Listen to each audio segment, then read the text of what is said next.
Quanto mais ficam ricos, mais ficam sem saber o que fazer. Os pobres sempre estão certos sobre o que fazer. Eles precisam ganhar dinheiro, precisam construir uma boa casa, precisam comprar um carro, precisam mandar os filhos para a universidade. Eles sempre têm um programa esperando por eles e ficam ocupados.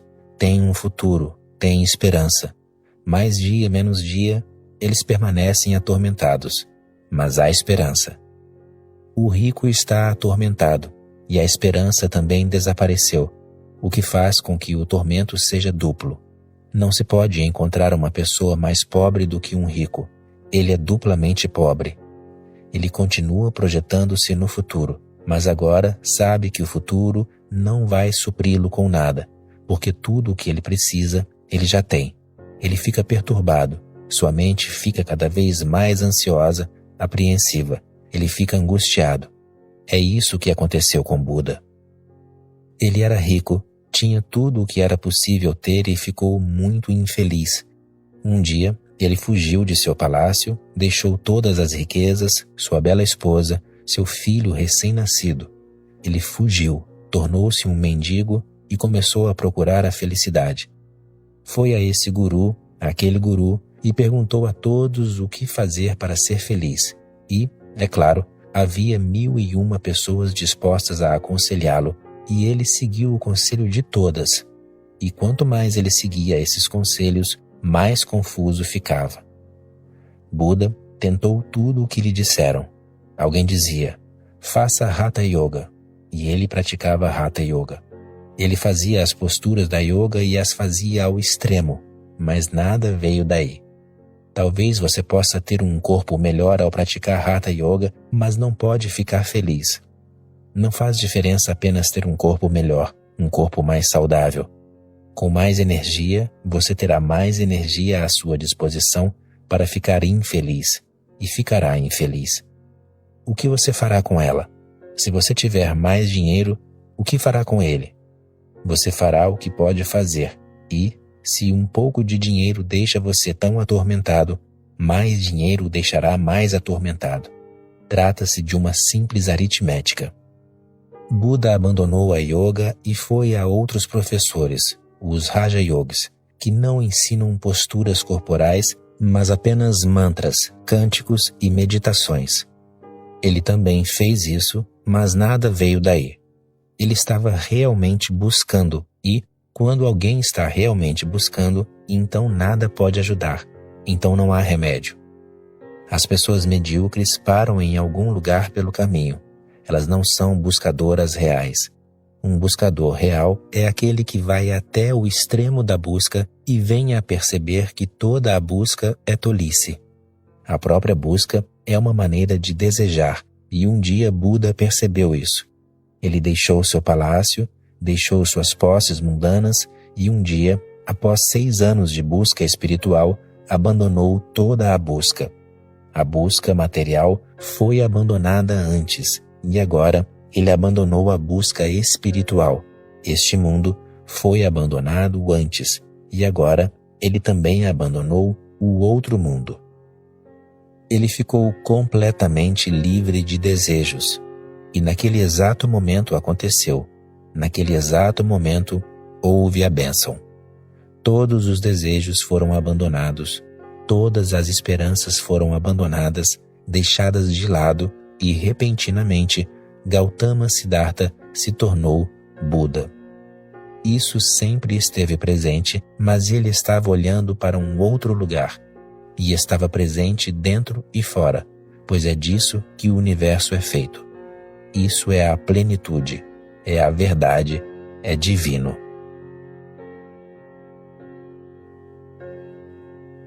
Da agonia ao êxtase. A alegria é entrar em seu próprio ser. No começo é difícil, árduo. No começo você terá de encarar a aflição. O caminho é enorme, porém, quanto mais você penetrar nele, maior será a recompensa. O entendimento é a chave. Você precisa entender uma coisa. A iluminação não é uma fuga da dor, mas um entendimento da dor. um entendimento de sua angústia, um entendimento de sua infelicidade. Não um disfarce, não um substituto, mas um profundo discernimento. Por que estou infeliz? Por que há tanta ansiedade? Por que há tanta angústia? Quais são as causas em mim que as estão criando? E perceber essas causas claramente e a livrar-se delas. Um discernimento sobre a sua infelicidade traz uma libertação da infelicidade, e o que permanece é a iluminação. A iluminação não é algo que vem a você. Ela se dá quando a dor, a aflição, a angústia e a ansiedade foram entendidas perfeitamente bem e evaporaram, pois agora elas não têm motivo de existir em você. Esse estado é a iluminação. Pela primeira vez, ela lhe trará o contentamento real, a plenitude real, o êxtase autêntico. E somente então você poderá comparar. O que antes você costumava chamar de contentamento não era contentamento. O que antes você costumava chamar de felicidade não era felicidade. Mas agora você nada tem com o que compará-la. Quando a iluminação lhe der o sabor do real, você perceberá que todos os seus prazeres e todas as suas felicidades eram simplesmente constituídos da matéria da qual os sonhos são feitos. Eles não eram reais. E o que veio agora, veio para sempre. Esta é a definição do real. Um contentamento que vem e que nunca o deixa novamente é o contentamento real. Um contentamento que vem e vai não é contentamento, mas simplesmente um intervalo entre dois tormentos, assim como chamamos um intervalo entre duas guerras de período de paz. Não é um período de paz, mas simplesmente a preparação para uma outra guerra. Se a guerra é uma guerra positiva, o período entre duas guerras é uma guerra negativa, uma guerra fria. Ela segue em frente nos bastidores e acontece a preparação para a guerra quente. Tudo o que vem e vai é um sonho. Deixe que esta seja a definição. Tudo o que vem e nunca vai é a realidade. Tente entender a sua infelicidade. Viva-a, vá até a profundidade dela, descubra a causa, o motivo de ela existir. Deixe que o entendimento seja a sua meditação. E tente também entender o seu contentamento, a sua felicidade, e descobrirá a superficialidade deles. Uma vez que tenha se dado conta de que sua felicidade é superficial e de que sua angústia é muito profunda, você pode mudar todo o seu estilo de consciência, e isso está em suas mãos. Seu contentamento pode se tornar todo o seu ser, e nem mesmo um pequeno espaço é deixado para o descontentamento.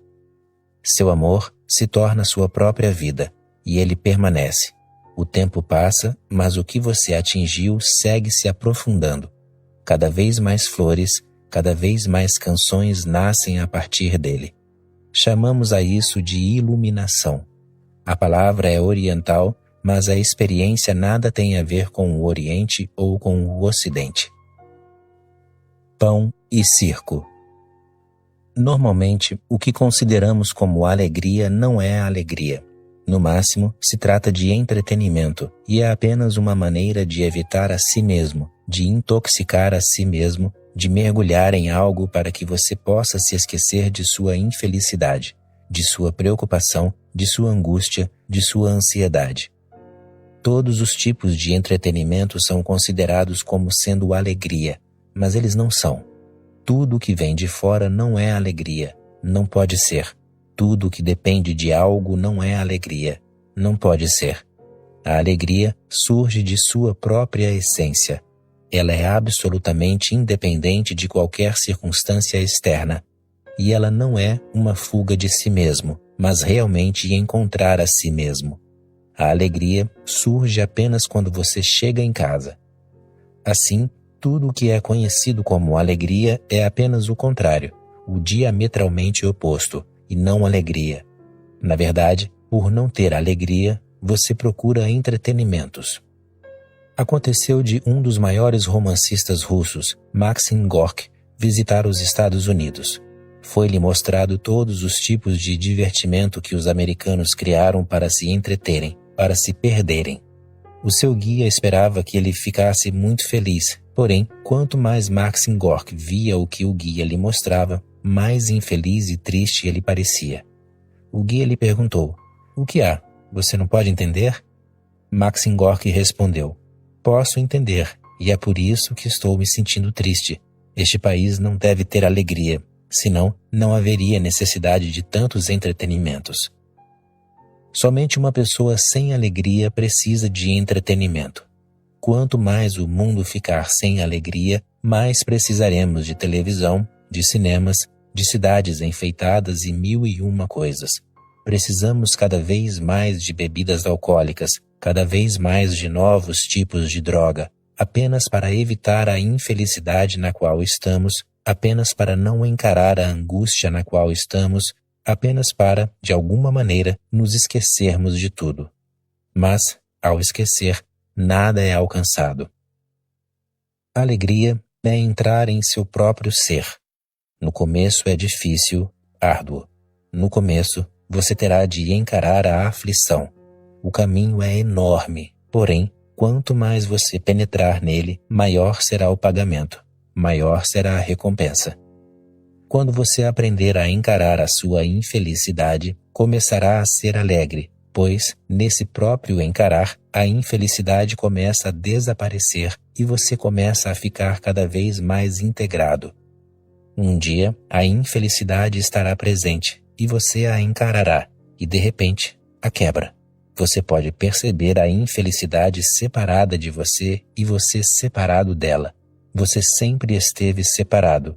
Ela era apenas uma ilusão, uma identificação que você teve. Agora, você sabe que você não é isso. Então, há um acesso de alegria, uma explosão de alegria. O êxtase é rebelde. Toda criança nasce extasiada. O êxtase é natural, e não algo que acontece apenas aos grandes sábios. O êxtase é algo que todos trazemos conosco ao mundo.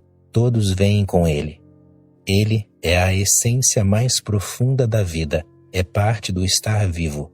Vida é êxtase.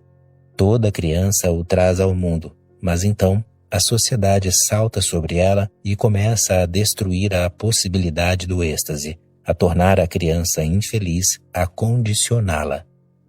A sociedade é neurótica e não pode permitir que pessoas extasiadas estejam aqui, pois são perigosas para ela. Tente entender o mecanismo. Então, as coisas serão mais fáceis. Não se pode controlar uma pessoa extasiada. É impossível. Pode-se controlar apenas uma pessoa infeliz. Uma pessoa extasiada fatalmente é livre. Êxtase é liberdade. Quando você está extasiado, não pode ser reduzido a um escravo. Não pode ser destruído tão facilmente. Não pode ser persuadido a viver em uma prisão. Você gostaria de dançar sob as estrelas, de caminhar com o vento e de conversar com o sol e com a lua. Você precisará do vasto, do infinito, do enorme, do grandioso.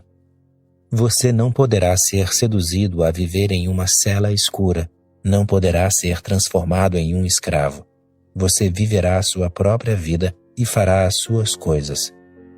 Isso é muito difícil para a sociedade. Se houvesse muitas pessoas extasiadas, a sociedade sentiria que está se desintegrando. Sua estrutura não mais se sustentaria.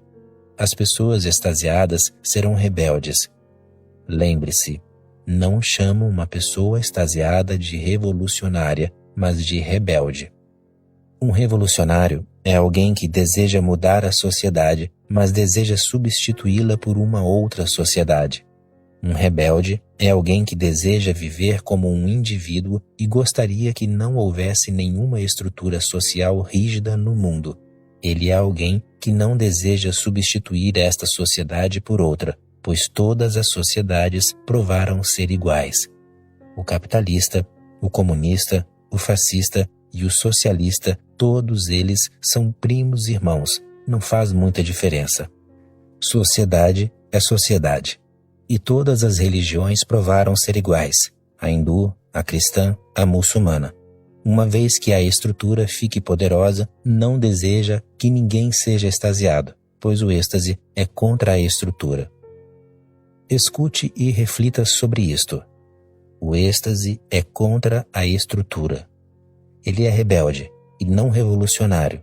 Um revolucionário deseja uma outra estrutura de seu próprio desejo, de sua própria utopia, mas igualmente uma estrutura. Ele deseja estar no poder, deseja ser o opressor e não o oprimido, o explorador e não o explorado, comandar e não ser comandado. Um rebelde é aquele que nem deseja ser comandado, nem deseja comandar. Um rebelde é aquele que não deseja nenhum comando no mundo.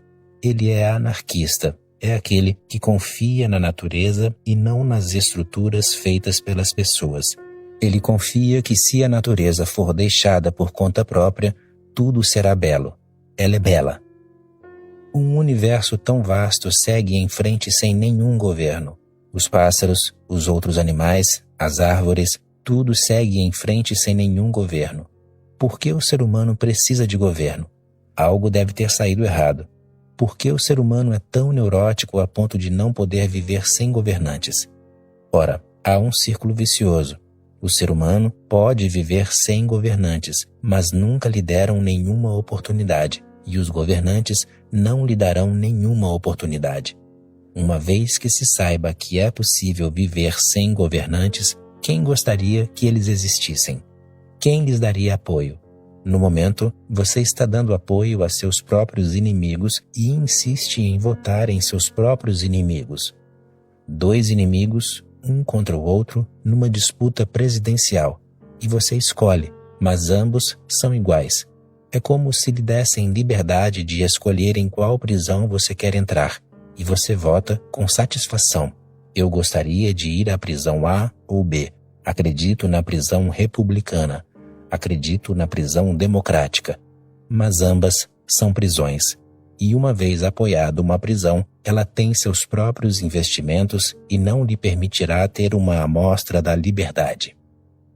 Dessa maneira, desde a infância não nos deram permissão de saborear a liberdade, pois quando soubermos o que é liberdade, não concederemos, não nos comprometeremos, não estaremos dispostos a viver em nenhuma cela escura.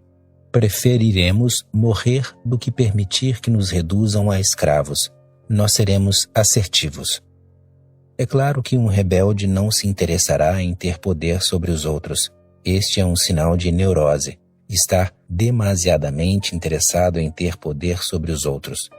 Isso simplesmente mostra que no fundo você é impotente e tem medo de que, se não ficar poderoso, os outros o dominarão. Maquiavel diz que a melhor defesa é o ataque. A melhor maneira de se proteger é atacar primeiro. Esses políticos por todo o mundo, seja no Oriente ou no Ocidente, no fundo são pessoas muito fracas, sofrendo de complexo de inferioridade, com medo de que, se não forem politicamente poderosos, alguém os explorará. Portanto, por que não explorar em vez de ser explorado?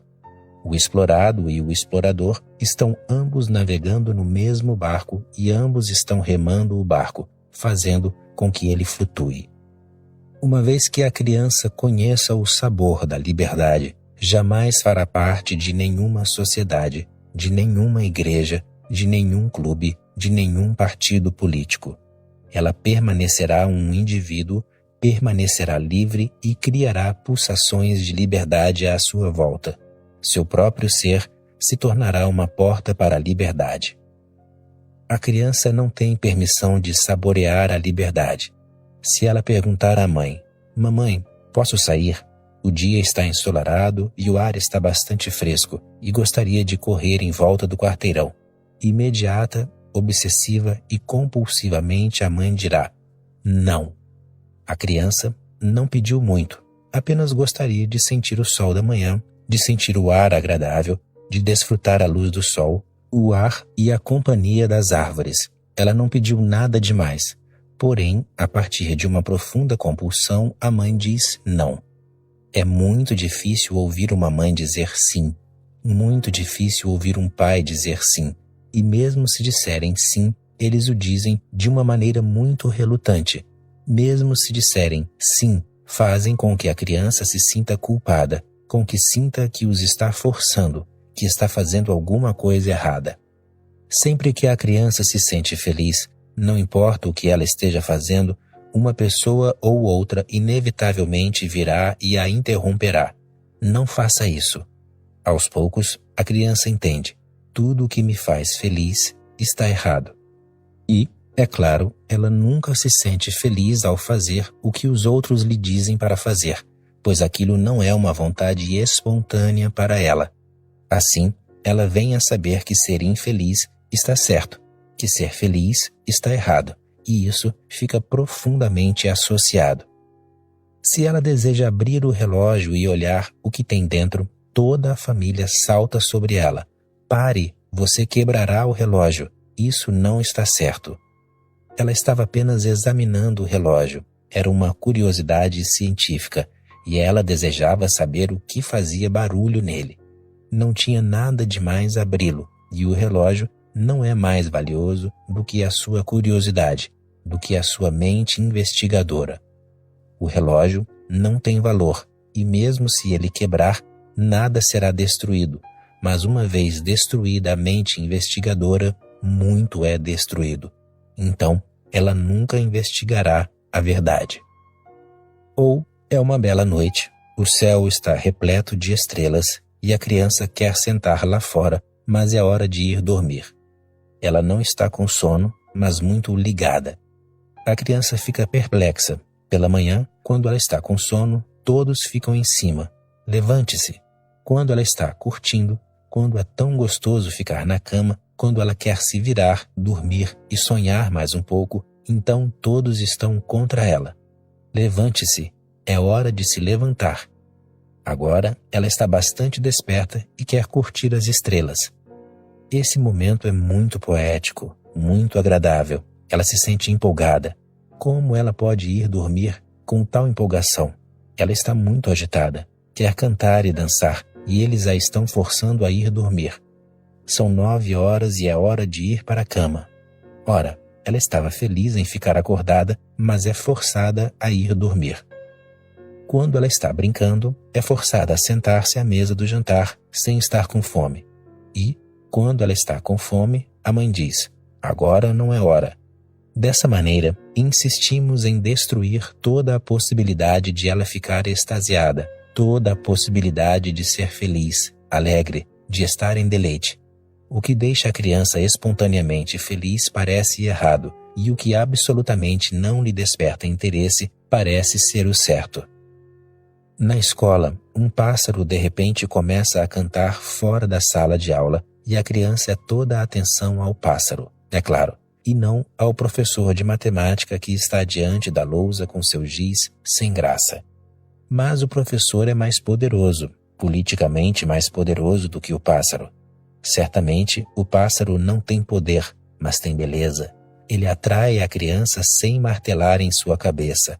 Fique atento. Concentre-se em mim. Não. Simples, espontânea e naturalmente, a consciência da criança começa a fluir para fora da janela e vai ao pássaro. Seu coração está ali, mas ela precisa olhar para a lousa. Não há nada para olhar, mas ela precisa fingir. A felicidade está errada. Sempre que houver felicidade, a criança começará a ficar com medo de que algo sairá errado. Se a criança estiver brincando com seu próprio corpo, isso estará errado. Se estiver brincando com seu órgão genital, isso estará errado. E esse é um dos momentos mais extasiantes na vida de uma criança. Ela curte o seu corpo, fica excitada, mas toda excitação precisa ser cortada, toda alegria precisa ser destruída. Isso é neurótico, mas a sociedade é neurótica. O mesmo foi feito aos pais pelos pais deles, o mesmo eles estão fazendo a seus filhos. Dessa maneira, uma geração fica a destruir a outra. Dessa maneira, transferimos nossa neurose de uma geração a outra e toda a Terra se tornou um hospício. Ninguém parece saber o que é êxtase, ele está perdido, pois barreiras e mais barreiras foram criadas.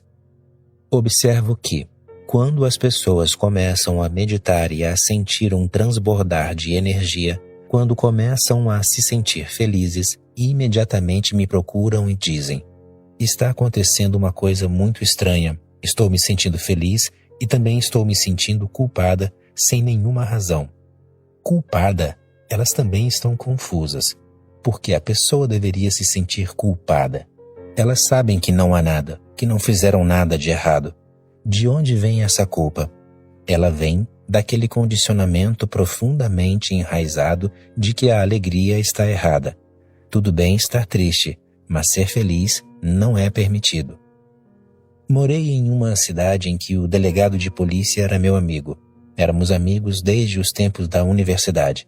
Ele costumava vir a mim e dizer: sou tão infeliz, ajude-me a sair dessa. Eu dizia: você fala em sair dessa, mas não percebo que realmente queira sair desse estado. Em primeiro lugar, por que você escolheu trabalhar nesse departamento de polícia? Você deve ser infeliz e deseja que os outros também sejam infelizes. Um dia, pedi a 3 de meus amigos para andarem pela cidade e dançarem e manifestarem felicidade.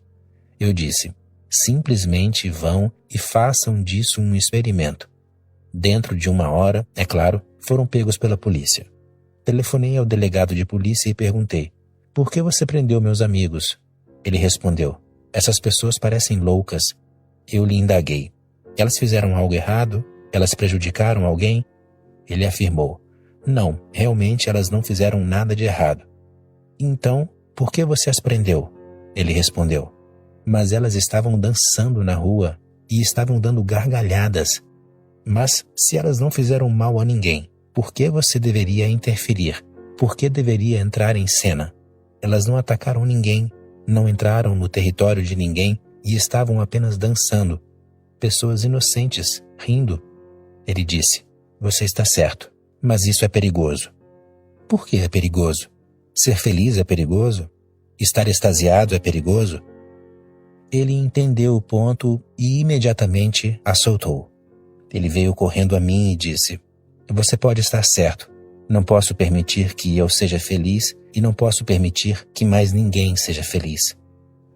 Esses são os seus políticos, os seus delegados de polícia, os seus juízes, os seus magistrados, os seus líderes, os seus pretensos santos, os seus sacerdotes, os seus papas. Essas são as pessoas. Todas elas fazem um grande investimento em sua infelicidade. Elas dependem de seu tormento. Se você estiver infeliz, elas ficam felizes. Somente uma pessoa infeliz irá ao templo rezar. Uma pessoa feliz irá ao templo para quê? Ouvi dizer que Adolf Hitler estava conversando com um diplomata britânico. Eles estavam no 13º andar de um edifício e, para impressionar o diplomata, Hitler ordenou que um soldado alemão saltasse da janela. E o soldado simplesmente saltou sem hesitar e, é claro, morreu. O diplomata britânico não pôde acreditar. Era inacreditável. Ele ficou muito chocado. Que desperdício! E por nenhuma razão. E para impressioná-lo ainda mais, Hitler ordenou a outro soldado: salte, e o outro saltou. E para impressioná-lo ainda mais, ordenou a um terceiro soldado. Nessa altura, o diplomata havia se recuperado do susto e conseguiu correr e impedir o soldado de saltar, perguntando-lhe: o que você está fazendo? Destruindo sua vida sem nenhum motivo? O soldado respondeu: quem deseja viver, senhor, neste país e sob o comando deste louco? Quem deseja viver com este Adolf Hitler? É melhor morrer. Isso é liberdade. Quando as pessoas estão infelizes, a morte parece ser a liberdade. Quando as pessoas estão infelizes, ficam tão cheias de fúria e de raiva que desejam matar, mesmo se houver risco de serem mortas. Os políticos existem porque você é infeliz. Assim, o Vietnã pode continuar. Bangladesh, os países árabes, a guerra continua. Em um lugar ou outro, a guerra continua. Essa situação precisa ser entendida. por que ela existe e como você pode sair dela. A menos que você saia dela, a menos que entenda todo o mecanismo, o condicionamento, a hipnose na qual está vivendo, a menos que assuma o controle sobre ela, que a observe e a abandone, nunca ficará extasiado, nunca será capaz de cantar a canção que veio para cantar. Então você morrerá sem cantar a sua canção. Então você morrerá sem dançar a sua dança. Então você morrerá sem jamais ter vivido. Sua vida é apenas uma esperança e não uma realidade. Ela pode ser uma realidade. Real ou simbólico. Esta neurose que você chama de sociedade, de civilização, de cultura, de educação, tem uma estrutura sutil. A estrutura ela lhe dá ideias simbólicas para que aos poucos a realidade seja anuviada, torne-se enevoada, e você não possa ver o real e comece a se apegar ao irreal. Por exemplo, a sociedade lhe diz para ser ambicioso, ajuda-o a se tornar ambicioso. Ambição significa viver na esperança, viver no amanhã. Significa que o hoje precisa ser sacrificado pelo amanhã. O hoje é tudo o que existe. O agora é o único tempo em que você está. O único tempo em que você estará. Se você deseja viver, é agora ou nunca. Mas a sociedade o torna ambicioso. Desde a infância, quando você vai à escola e a ambição é colocada em você, você fica envenenado. Enriqueça, seja poderoso, seja alguém. Ninguém lhe diz que você já tem a capacidade para ser feliz. Todos dizem que você pode ter a capacidade de ser feliz somente se satisfizer certas condições, como ter muito dinheiro, uma casa grande, um carrão, isso e aquilo, e somente então poderá ser feliz. A felicidade nada tem a ver com essas coisas. Ela não é uma conquista, mas a sua natureza. Os animais estão felizes sem nenhum dinheiro e não são Rockefellers. E nenhum Rockefeller é tão feliz como um veado ou um cachorro. Os animais não têm poder político, não são primeiros ministros e presidentes, mas são felizes. As árvores são felizes. Não fosse assim, teriam deixado de florescer. Elas ainda florescem. A primavera ainda vem. Elas ainda dançam, ainda cantam, ainda despejam seu ser aos pés do divino. A prece delas é contínua, a veneração delas está sempre acontecendo, mas elas não vão a nenhuma igreja, pois não há necessidade. Deus vem a elas. No vento, na chuva, no sol, Deus vem a elas. Somente o ser humano não é feliz, pois ele vive na ambição e não na realidade. A ambição é um truque para distrair a mente. A vida simbólica substituiu a vida real. Observe isso na vida. A mãe não pode amar o filho tanto quanto ele deseja que ela o ame, pois a mãe vive na cabeça. Sua vida não foi gratificante. Sua vida amorosa foi um desastre. Ela não foi capaz de florescer. Viveu na ambição e tentou controlar o seu homem, possuí-lo. Tem sido ciumenta e não uma mulher amorosa. Se ela não tem sido uma mulher amorosa, como repentinamente poderá ser amorosa com o filho? Eu estava lendo um livro de R.D. Laing, Os Fatos da Vida, que ele me enviou. No livro, ele se refere a um experimento no qual um psicanalista perguntou a muitas mães: quando seu filho estava para nascer, você estava realmente em um espírito de boas-vindas? Estava pronta a aceitar a criança? Ele fez um questionário. A gravidez foi acidental ou você a desejou? 99% das mulheres responderam: foi acidental, não a desejávamos. Depois, quando a gravidez aconteceu, você estava hesitante? Você queria a criança ou queria abortar? Você tinha clareza a respeito?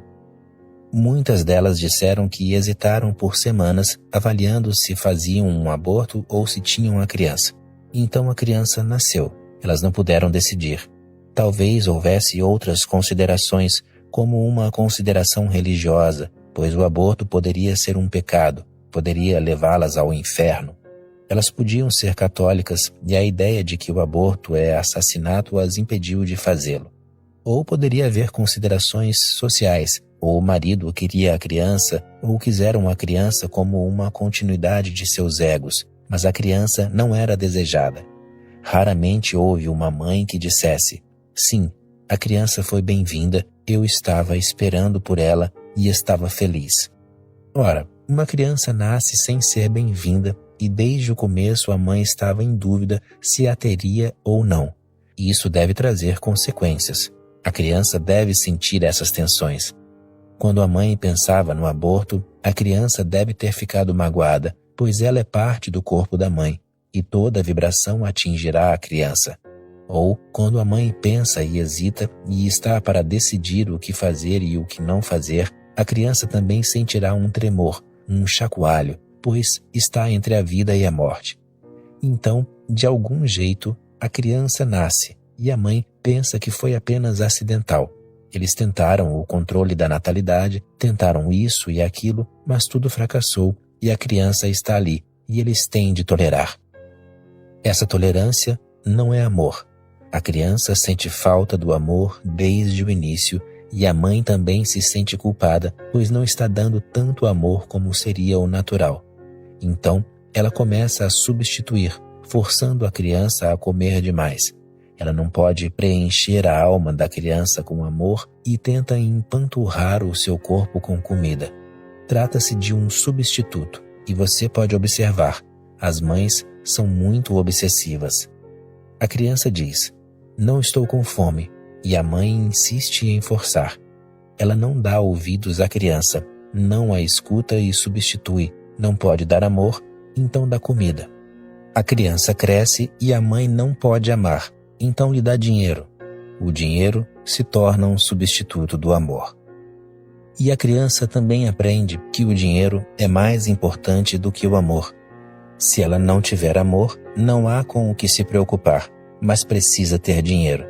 Na vida, ela será gananciosa, correrá atrás de dinheiro como uma maníaca.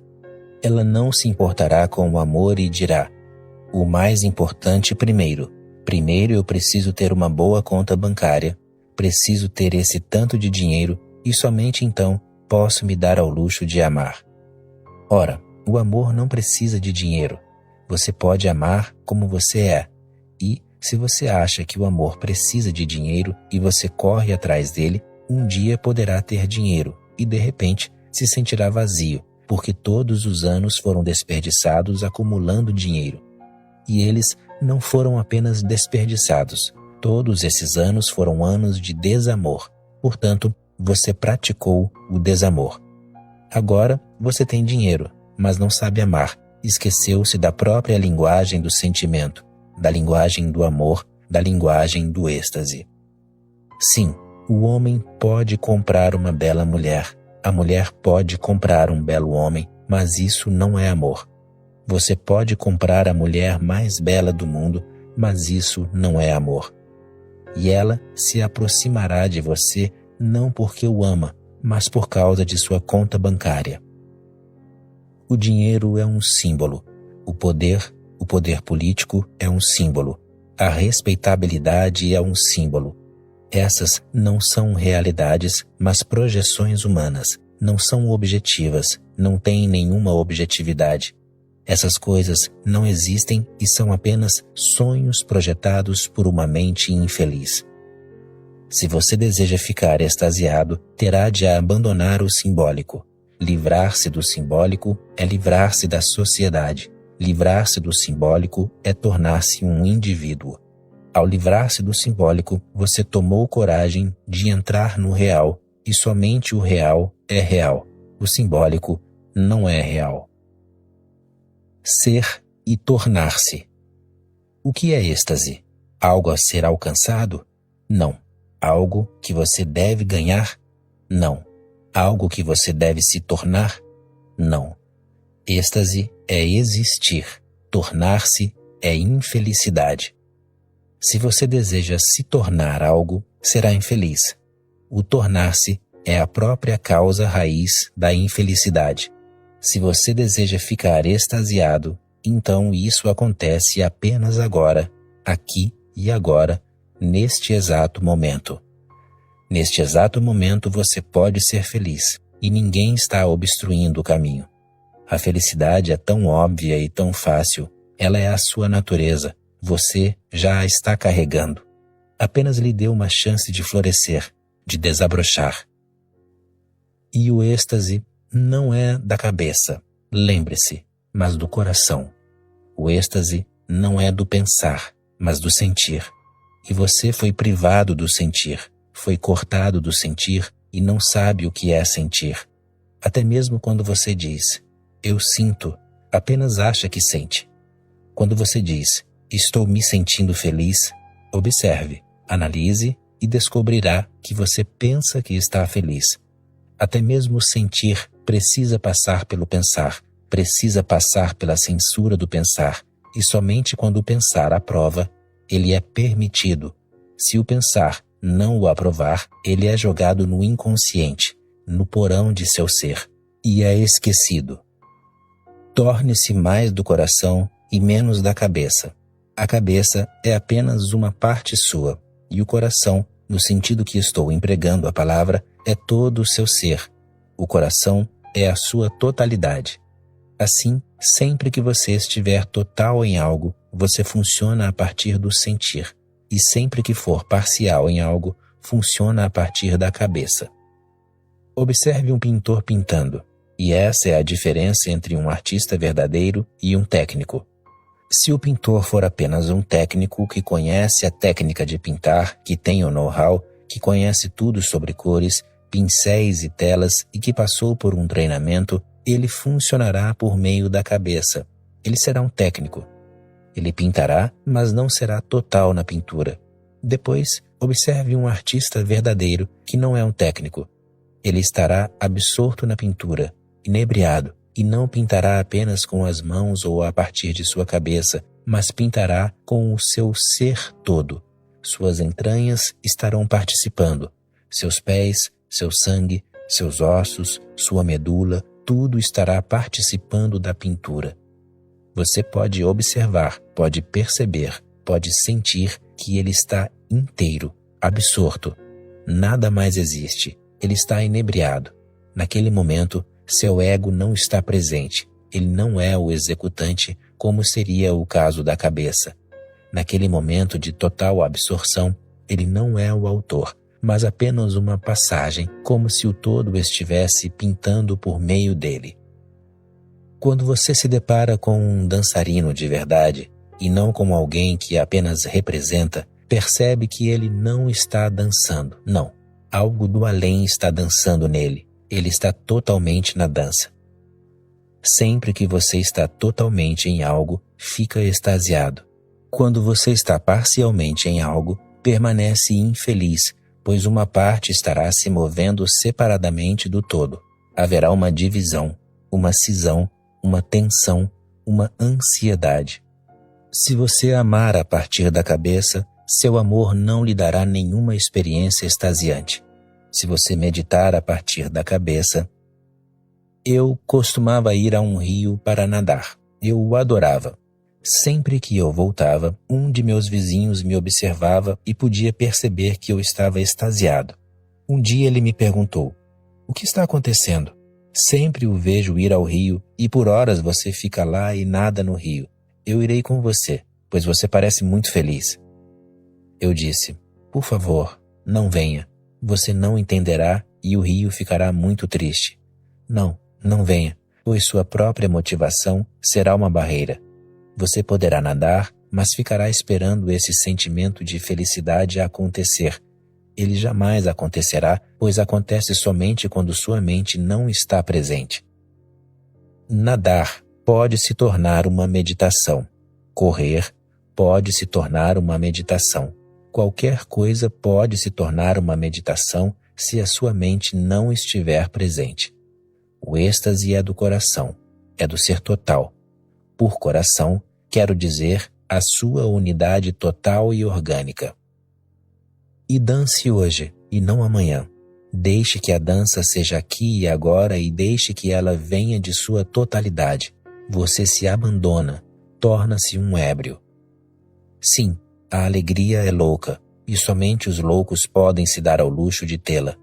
A pessoa sã, comum, é muito esperta, muito ladina, calculista. Ela não pode se dar ao luxo de ter alegria, pois a alegria não pode ser controlada. Assim como eu disse que uma pessoa alegre não pode ser controlada pela sociedade, deixe-me também lhe dizer isto. Você não pode controlar a sua alegria, não pode controlar o seu êxtase. Se você desejar permanecer no controle, nunca será alegre. Então, poderá apenas ser infeliz. Apenas a infelicidade pode ser controlada, seja pela sociedade ou por você mesmo. Muitas pessoas me procuram e dizem que querem se livrar de suas infelicidades, mas não estão dispostas a se deixar ficar em um estado de descontrole. Elas também desejam controlar a alegria, sempre desejam permanecer no controle, sempre desejam permanecer como o mestre, o patrão. Isso não é possível. O patrão precisa ir embora. A alegria pode aflorar em seu ser somente quando todo o controle foi eliminado. A alegria não conhece controle. Ela é selvagem. O êxtase é selvagem e não pode ser controlado. Você terá de perder todo o controle, terá de mergulhar nele até seu abismo, e trata-se de um abismo sem fim. Você cai e nunca chega ao fundo, pois não há fim para a alegria. Ela é um processo infindável, é eterna e é tão imensa. Como você pode controlá-la? A própria ideia é estúpida. Quando você está dançando loucamente, cantando loucamente, quando está alegre sem nenhum controle, sem a presença de seu ego, quando a alegria é tão repleta, transbordante, inundando-o e todo o controle é abandonado, então você verá um milagre. A morte e a vida estão dançando juntas, porque então toda a dualidade desaparece. Se você estiver dividido, a dualidade aparece. Se você estiver não dividido, a dualidade desaparece. Quando você está dividido, todo o mundo está dividido. É a sua própria divisão que se projeta na tela do universo. Quando você está em um estado não dividido, integrado, uno, orgânico e orgástico, toda a dualidade desaparece. Então, a vida e a morte não são duas, não são opostas, mas complementares, dançando uma com a outra de mãos dadas. Então, mal e bom não são duas coisas diferentes e estão dançando um com o outro de mãos dadas. Então, a matéria e a consciência não são duas. É isso que está acontecendo dentro de você. A alma está dançando com o corpo está dançando com a alma. Eles não são dois, mas um só, absolutamente um só, manifestações de um só ser. O corpo nada mais é do que a alma visível, e a alma nada mais é do que o corpo invisível. E Deus não está em algum lugar acima, nos céus. Ele está aqui e agora, nas árvores, nas rochas, em você, em mim, em tudo. Deus é a alma da existência, a essência invisível mais profunda. O interior está dançando com o exterior. O sublime está dançando com o profano. O sagrado está dançando com o não sagrado. E o pecador está dançando com o santo. Uma vez que você tenha se tornado integrado, subitamente todas as dualidades desaparecem. É por isso que digo que uma pessoa realmente sábia é também uma tola. Precisa ser, pois a tolice e a sabedoria dançam juntas. E uma pessoa realmente sábia, um santo real, também é maroto. Precisa ser. Isso não pode ser evitado. Deus e o diabo não são dois. Você já pensou na palavra diabo?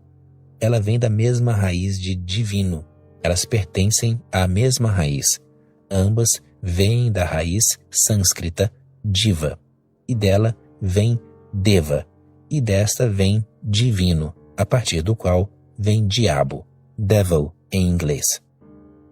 No fundo, a árvore é uma só. Os ramos são muitos, movendo-se em diferentes dimensões e direções. São milhões de folhas.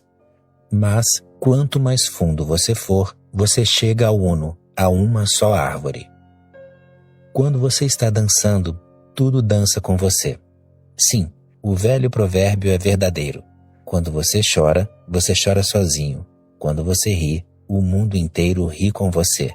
Quando você está infeliz, você está separado. A infelicidade o separa e a separação o deixa infeliz. Elas estão juntas, são um só pacote. Quando você está infeliz, repentinamente fica separado.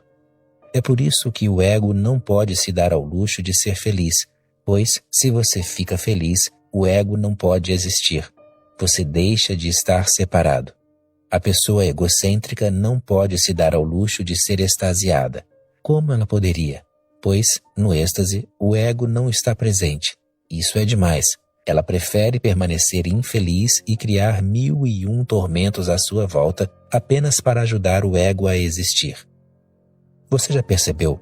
Quando você está realmente feliz, seu ego desaparece. Quando você está realmente feliz, de repente, sente uma profunda unidade com o todo. Quando você está infeliz, deseja estar só. Quando você está feliz, deseja compartilhar. Quando Buda estava infeliz, foi para a floresta, fugiu do mundo. O que aconteceu depois dos 6 anos? Quando ficou extasiado, ele voltou ao mundo. Tudo o que ele atingiu precisou ser compartilhado. Na infelicidade, você é como uma semente e no êxtase você se torna uma flor e, é claro, sua fragrância precisa ser liberada aos ventos. Você também pode observar isso em sua vida, em uma escala menor. Quando você está infeliz, fecha as portas, não quer ver os amigos, não quer ir a lugar nenhum, não quer participar de nada. Você diz: deixe-me sozinho, por favor, deixe-me sozinho. Quando alguém fica muito, muito infeliz, ele se suicida. Qual é o significado disso? O que é o suicídio? O suicídio é apenas um esforço de se distanciar tanto do mundo que a pessoa não pode voltar. Ele é entrar absoluta e irreversivelmente na solidão, de tal modo que a pessoa não possa voltar. Suicídio é isso. Você já ouviu falar de alguém se suicidando quando estava feliz, quando estava extasiado, quando estava dançando? Não. Quando a dança surge, você se expande, escancara as suas portas, chama os amigos, os vizinhos e diz: venham, vou dar uma festa, vamos dançar e nos divertir. Tenho muito a compartilhar e gostaria de lhes dar isso. E quem chegar à sua porta, você o saúda e lhe dá boas-vindas. Todos são bem-vindos nos momentos em que você está feliz. Quando você está infeliz, mesmo os que sempre foram bem-vindos deixam de ser. Se você dança, toda a existência se torna uma dança. Ela já é uma dança. Os hindus dizem que ela é uma Ras Lila. Deus está dançando e, à volta de Deus, as estrelas, a lua, o sol e os planetas estão dançando. Essa é a dança que está continuamente acontecendo, mas você a conhecerá somente quando aprender os caminhos da dança, a linguagem do êxtase. Havia um soldado na Segunda Guerra Mundial que abandonava seu rifle no campo de batalha e corria para apanhar qualquer pedaço de papel que encontrava. Ele o examinava cuidadosamente e tristemente balançava a cabeça, jogando o papel de volta ao chão. Assim, ele foi hospitalizado, permanecendo mudo e mantendo-se intratável de sua compulsão obscura. Ele perambulava desesperado na enfermaria psiquiátrica, apanhando pedaços de papel com visível esperança, seguida de uma inevitável frustração. Considerado inabilitado para as Forças Armadas, um dia recebeu um papel de dispensa do Exército e, ao recebê-lo, pela primeira vez no hospital soltou a voz: "É este!" gritou em êxtase. "É este!" O êxtase é a liberdade suprema e então a pessoa simplesmente grita de alegria: é este, eureka, achei. E a ironia é que você não precisa ir a lugar algum para encontrá-lo. Ele já está aí, pois é sua própria essência, seu próprio ser. Se você decidir encontrá-lo, poderá fazê-lo neste exato momento. Não é preciso nenhum momento de adiamento. Uma sede intensa pode abrir a porta. Uma grande urgência pode agora mesmo libertá-lo. Entendendo as raízes da infelicidade. Respostas a perguntas. Por que não abandonamos nossas aflições, nossa ignorância e nossa infelicidade? Como os seres humanos podem ser felizes e plenos? A infelicidade tem muitas coisas a lhe dar, as quais a felicidade não pode dar. Na verdade, a felicidade tira muitas coisas de você. Ela tira tudo o que você já teve, tudo o que você já foi. A felicidade o destrói. A infelicidade alimenta o seu ego, e a felicidade é basicamente um estado de ausência de ego. Esse é o problema, o pomo crucial do problema. É por isso que as pessoas acham difícil ser felizes. É por isso que milhões de pessoas no mundo precisam viver infelizes. Decidiram viver infelizes. Isso lhe dá um ego muito cristalizado. Infeliz, você existe. Feliz, você não existe. Na infelicidade, há cristalização. Na felicidade, você fica difuso. Se isso for entendido, então as coisas ficam muito claras. A infelicidade o torna especial. A felicidade é um fenômeno universal.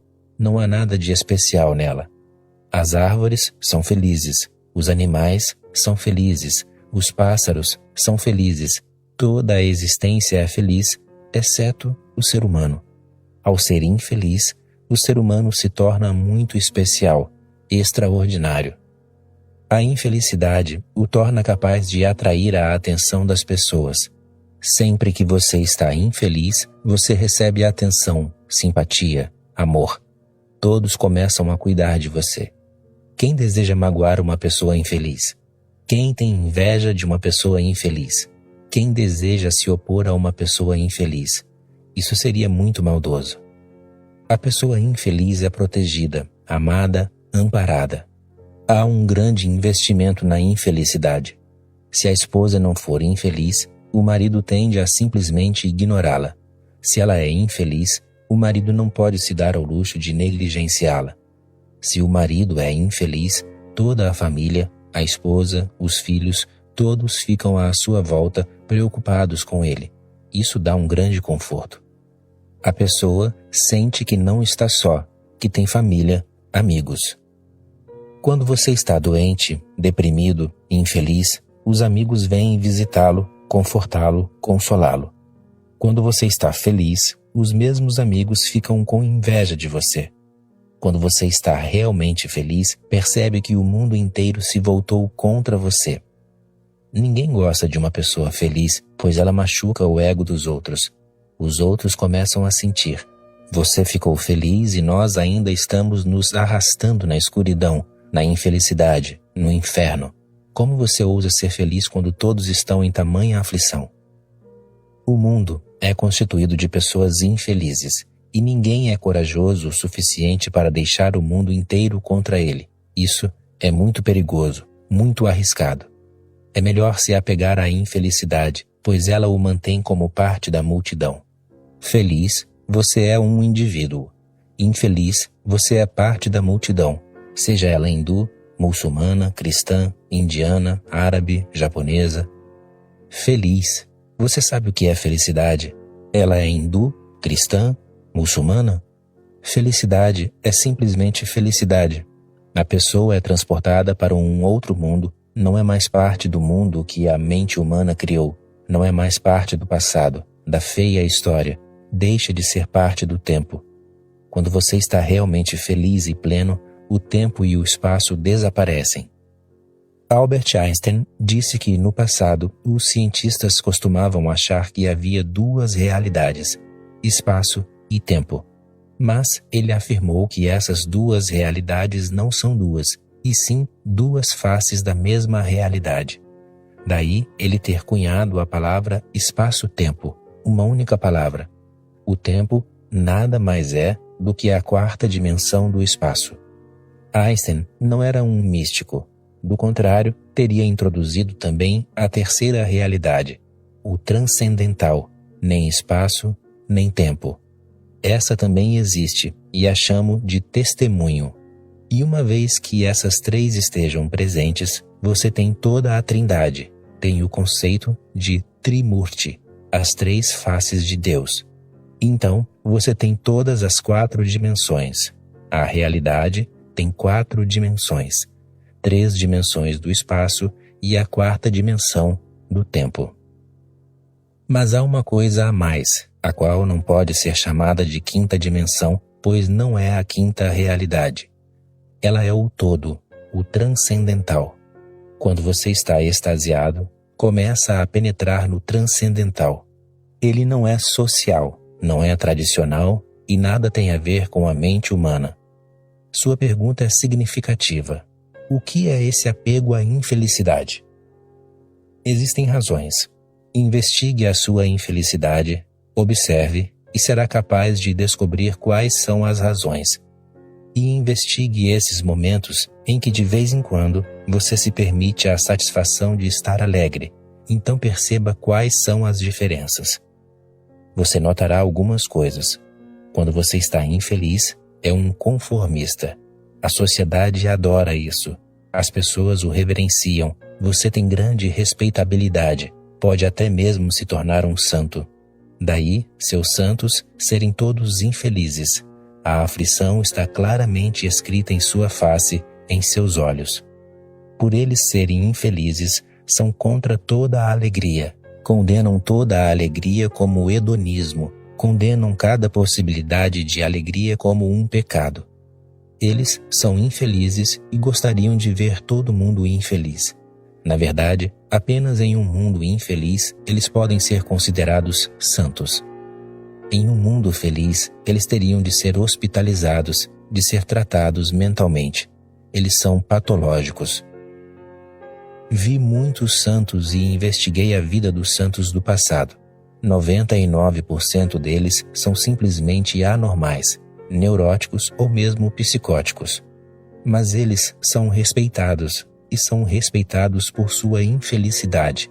Lembre-se, quanto mais infelicidades eles passam, mais são respeitados. Houve santos que espancavam seus corpos com um chicote todos os dias, e pessoas se juntavam para ver essa grande austeridade, esse ascetismo, essa penitência.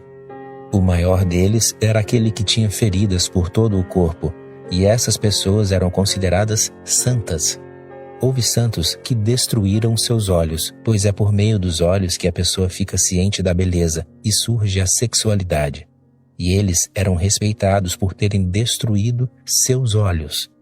Foi-lhes dado olhos para ver a beleza da existência, mas eles decidiram ficar cegos. Houve santos que cortaram seus órgãos genitais e foram muito respeitados, imensamente respeitados, pela simples razão de terem sido autodestrutivos, violentos consigo mesmos. Essas pessoas eram psicologicamente doentes. Investigue a sua infelicidade e descobrirá certos elementos fundamentais. Ela lhe dá respeito. As pessoas se sentem mais amigáveis em relação a você, mais solidárias. Você terá mais amigos se for infeliz. Este é um mundo muito estranho. Algo está fundamentalmente errado com ele. Isso não deveria ser assim. A pessoa feliz deveria ter mais amigos, mas seja feliz e as pessoas ficam com inveja de você, deixam de ser amigáveis. Elas se sentem trapaceadas. Você tem algo que não está disponível a elas. Por que você é feliz? Assim, através dos tempos, aprendemos um mecanismo sutil de reprimir a felicidade e de expressar a infelicidade. Isso se tornou nossa segunda natureza. Você precisa abandonar todo esse mecanismo. Aprenda a ser feliz, Aprenda a respeitar as pessoas felizes e a lhes prestar mais atenção. Esse será um grande serviço à humanidade. Não seja muito solidário com as pessoas infelizes.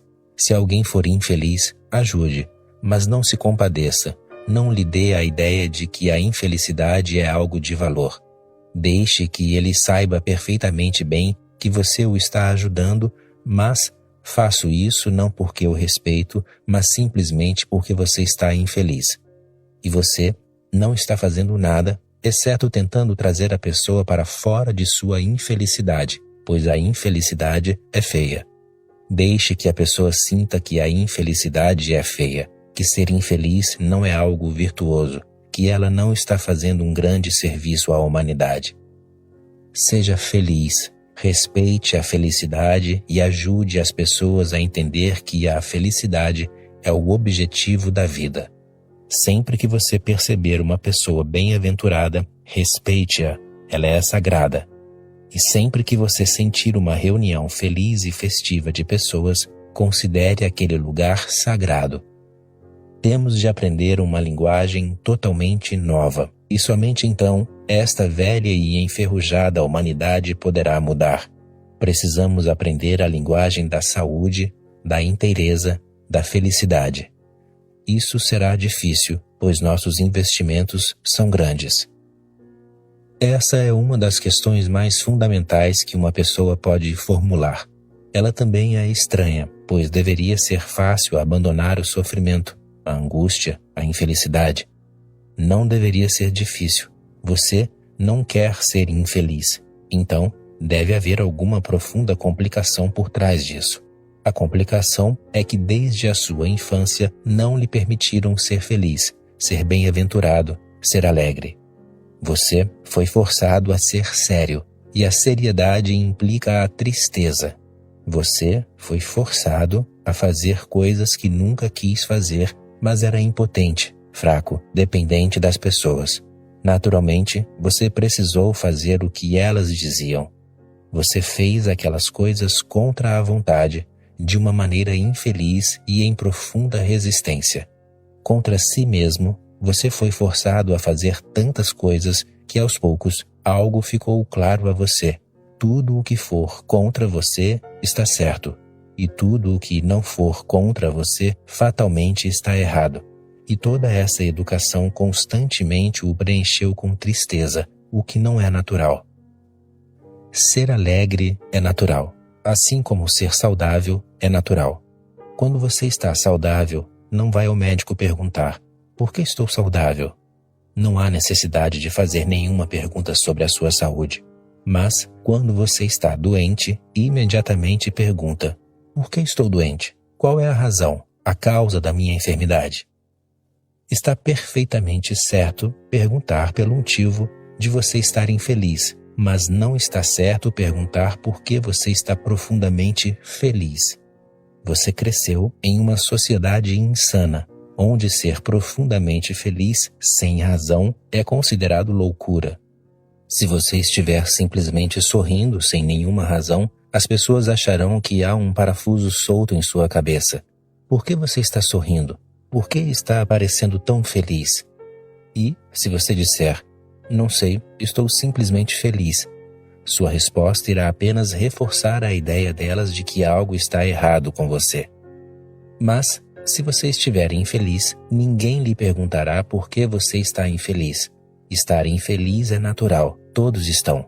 Não é nada de especial de sua parte. Você não está fazendo algo singular. Inconscientemente, essa ideia vai se assentando em você, que a infelicidade é natural e que a sensação de plenitude não é natural. A plenitude precisa ser provada. A infelicidade não precisa de prova. Lentamente, essa ideia penetra mais fundo em você, em seu sangue, em seus ossos, em sua medula, embora naturalmente ela seja contra você. Assim, você foi forçado a ser esquizofrênico. Algo contra a sua natureza foi forçado sobre você. Você foi desviado de si mesmo para algo que você não é. Isso cria toda a infelicidade da humanidade. Todos estão onde não deveriam estar. Todos são o que não deveriam ser. E por não poder estar onde precisa estar, onde é seu direito inato de estar, a pessoa fica infeliz. E ao estar nesse estado de se afastar cada vez mais de si mesmo, você se esquece do caminho de volta para casa. Assim, onde você está, você considera como sendo o seu lar. A infelicidade se tornou o seu lar. A angústia se tornou a sua natureza. O sofrimento foi aceito como saúde e não como doença. E quando alguém diz: abandone essa vida miserável, abandone esse sofrimento que você está carregando desnecessariamente, surge uma questão muito significativa. Isso é tudo o que temos. Se abandonarmos essa vida, se não formos ninguém, perderemos nossa identidade. Pelo menos agora sou alguém, alguém infeliz, alguém triste, alguém em sofrimento. Se eu abandonar tudo isso, ficarei sem saber qual é a minha identidade. Quem sou eu? Não sei o caminho de volta para casa e você tirou a hipocrisia, o falso lar criado pela sociedade. Ninguém quer ficar despido na rua. É melhor ser infeliz, pelo menos você tem algo a usar, embora seja o tormento. Mas não tem problema, todos os outros estão usando o mesmo tipo de roupa. Para os que podem custear, sua infelicidade é cara, e aqueles que não podem custeá-la são duplamente infelizes. Eles precisam viver em um tipo pobre de infelicidade, sem muito do que se gabar. Dessa maneira, há os infelizes ricos e os infelizes pobres. E os infelizes pobres estão dando tudo de si para de alguma maneira chegar ao status de infelizes ricos. Esses são os únicos tipos disponíveis. O terceiro tipo foi completamente esquecido. O terceiro é a sua realidade, e ela não tem infelicidade em si. Você me pergunta por que o ser humano não pode abandonar sua infelicidade. Isso acontece pela simples razão de que ela é tudo o que ele tem. Você quer torná-lo ainda mais pobre? Ele já é pobre. Ao rico infeliz, ele tem uma infelicidade pequena e minúscula da qual não pode se gabar, e você está lhe pedindo para abandonar até mesmo isso. Então, ele será um ninguém, será vazio, um nada. E todas as culturas, todas as sociedades, todas as religiões cometeram um crime contra a humanidade. Elas criaram um medo do nada, do vazio. A verdade é que o nada é a porta da riqueza, é a porta da plenitude, e a porta precisa ser nada. A parede existe, mas não se pode entrar nela. Você simplesmente bateria a cabeça e poderia ter algumas costelas fraturadas. Por que você não pode entrar na parede? Porque ela não tem vazio. É sólida. Ela objeta. É por isso que chamamos as coisas de objetos. Eles objetam, não permitem que você passe através deles. Impedem-no. Uma porta precisa ser não objetiva, precisa ser vazia. Uma porta significa que não há nada para impedi-lo. Você pode entrar. E, por termos sido condicionados de que o vazio é algo ruim, que o nada é algo ruim, pelo condicionamento fomos impedidos de abandonar a infelicidade, de abandonar a angústia, de abandonar todo o sofrimento e apenas ser um nada. No momento em que você for nada, você se tornará a porta, uma porta para o divino, para si mesmo, que leva a seu lar, que o conecta novamente com a sua natureza intrínseca. A natureza intrínseca do ser humano é o estado de plenitude. O estado de plenitude não é algo a ser alcançado. Ele já está presente, nós nascemos nele e não o perdemos, apenas nos distanciamos, mantendo nossas costas para nós mesmos. Ele está exatamente atrás de nós, uma pequena virada e uma grande revolução. E, no que se refere a mim, essa não é uma questão teórica. Eu aceitei o nada como uma porta, a qual chamo de meditação, que nada mais é do que um outro nome para o nada. E, no momento em que o nada acontece, subitamente você fica de cara consigo mesmo e toda a infelicidade desaparece. A primeira coisa que você faz é simplesmente rir de si mesmo. Que idiota você tem sido! Essa infelicidade nunca existiu. Você a estava criando com uma mão e estava tentando destruí-la com a outra, e naturalmente você estava dividido em uma condição esquizofrênica. Isso é absolutamente fácil e simples. A coisa mais simples na existência é ser você mesmo. Não há necessidade de esforço. Você já o é. Apenas uma lembrança. Apenas se livrar de todas as ideias estúpidas que a sociedade lhe impôs. E isso é tão simples quanto uma cobra escorregar para fora de sua velha pele e nem mesmo olhar para trás. Trata-se apenas de uma pele velha. Se você entender isso, pode acontecer neste exato momento, pois neste exato momento você pode perceber que não existe nenhuma infelicidade, nenhuma angústia. Você está em silêncio diante da porta do nada, apenas mais um passo para dentro e você encontra o maior tesouro, o qual está esperando por você há milhares de vidas. Por que é tão difícil perdoar, deixar de se apegar a mágoas que já passaram? O ego existe na infelicidade e quanto maior a infelicidade, mais alimento ele recebe. Nos momentos de plenitude, o ego desaparece totalmente e vice-versa. Se o ego desaparece, o estado de plenitude começa a banhar você. Se você quiser o ego, não poderá perdoar, não poderá esquecer, particularmente as mágoas, as feridas, os insultos, as humilhações, os pesadelos. Não apenas você não poderá perdoar, mas os exagerará, os enfatizará. Você tenderá a se esquecer de tudo o que foi belo em sua vida. Não se lembrará dos momentos alegres.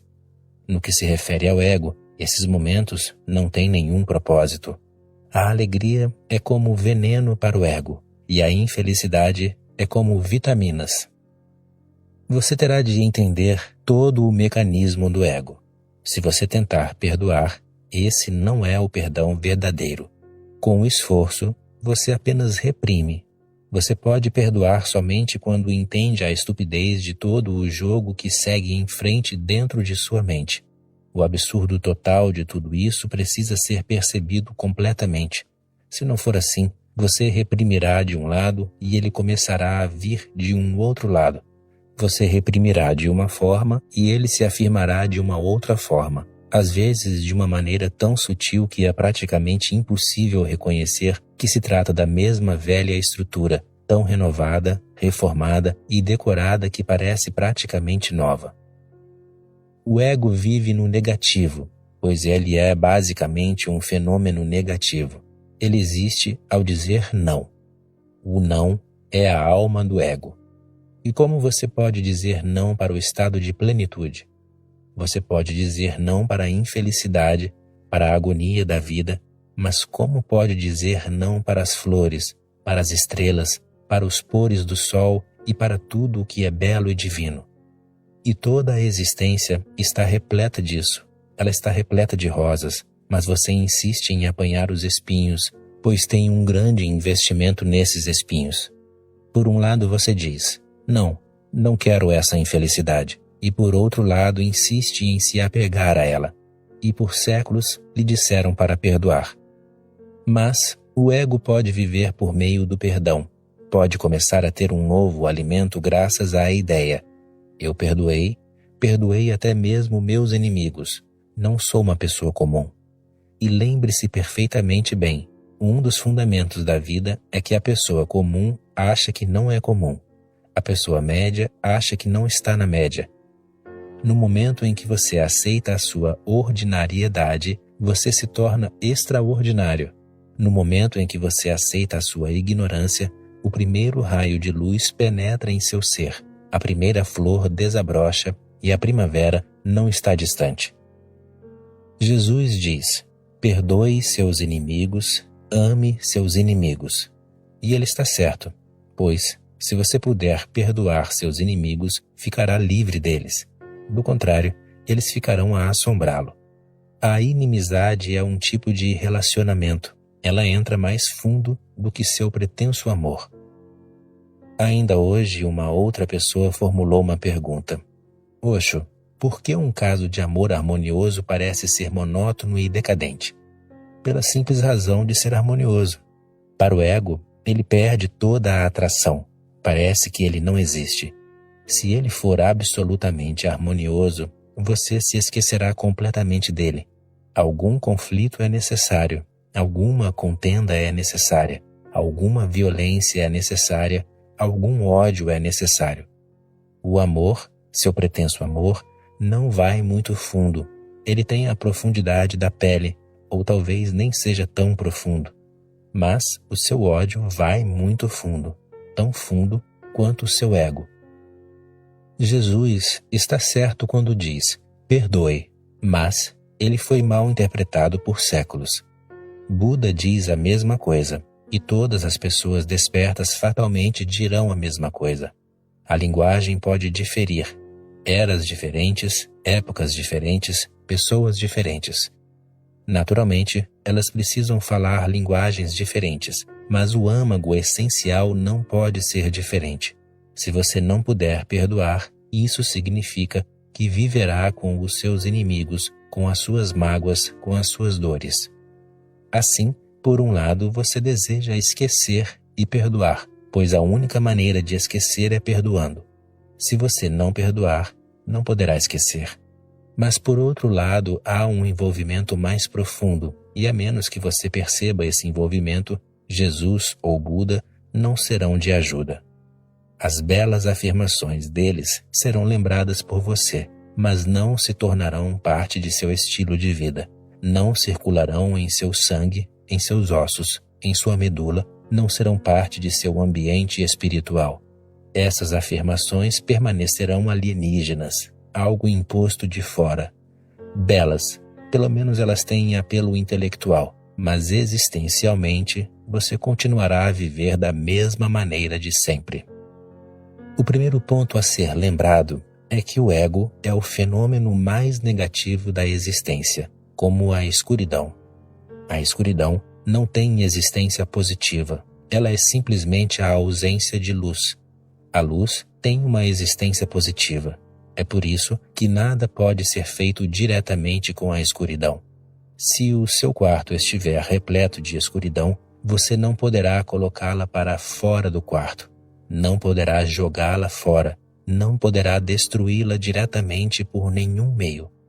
Se você tentar lutar contra ela, será derrotado. A escuridão não pode ser derrotada pela luta. Você pode ser um grande lutador, mas ficará surpreso ao saber que não pode derrotar a escuridão. É impossível, pela simples razão de que a escuridão não existe. Se você quiser fazer alguma coisa com a escuridão, terá de fazer via luz. Se você não quer a escuridão, traga a luz. E se você quer a escuridão, apague a luz. Mas faça algo com a luz. Nada pode ser feito diretamente com a escuridão. O negativo não existe, e assim é o ego. É por isso que não sugiro que você perdoe. Não digo que você deveria amar e não odiar. Não digo para você abandonar todos os seus pecados e se tornar virtuoso. A humanidade tentou tudo isso e fracassou completamente.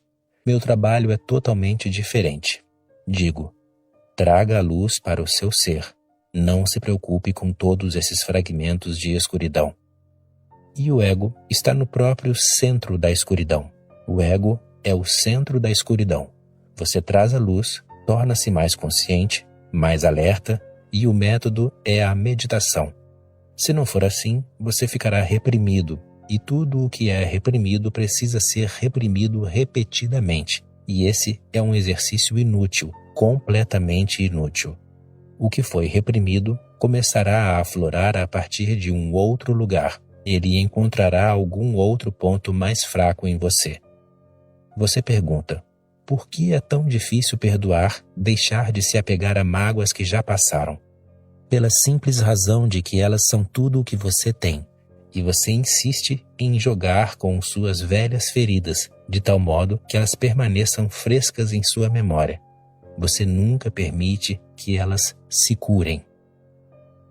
Um homem estava sentado em um compartimento de um trem e à sua frente estava sentado um padre com uma cesta de piquenique a seu lado. O homem não tinha mais nada a fazer, então ficava observando o padre. Depois de um tempo, o padre abriu a cesta de piquenique e pegou uma pequena toalha que colocou cuidadosamente sobre os joelhos. Então, ele pegou uma tigela de vidro e a colocou sobre a toalha. Depois, pegou uma faca e uma maçã, descascou-a, cortou-a e colocou os seus pedaços dentro da tigela. Então, ele pegou a tigela, ergueu-a e jogou os pedaços da maçã pela janela. Depois, ele pegou uma banana, descascou-a, cortou-a, colocou-a na tigela e jogou-a pela janela. Fez o mesmo com uma pera, com uma pequena lata com amoras e abacaxi e um vidro de creme, jogando-os todos pela janela depois de prepará-los cuidadosamente.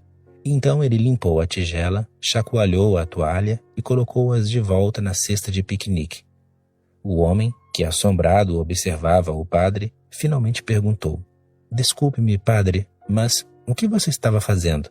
Ao que o padre calmamente respondeu: "Uma salada de frutas." "Mas você jogou tudo pela janela?" exclamou o homem. "Sim", disse o padre. "Detesto salada de frutas." As pessoas insistem em carregar coisas que detestam. Elas vivem em seus ódios, ficam cutucando suas feridas para que não sarem, não permitem que elas sarem. Toda a vida delas depende de seu passado. A menos que você comece a viver no presente, não será capaz de esquecer e de perdoar o passado. Não sugiro que você deva esquecer e perdoar tudo o que aconteceu no passado. Essa não é a minha abordagem. Digo, viva o presente. Essa é a maneira positiva de abordar a existência. Viver o presente. Essa é uma outra maneira de dizer para ser mais meditativo, mais consciente, mais alerta, pois quando você está alerta, consciente, você está no presente. A consciência não pode estar no passado e não pode estar no futuro. Ela conhece apenas o presente. Ela não conhece nenhum passado e nenhum futuro e tem somente um tempo, o presente.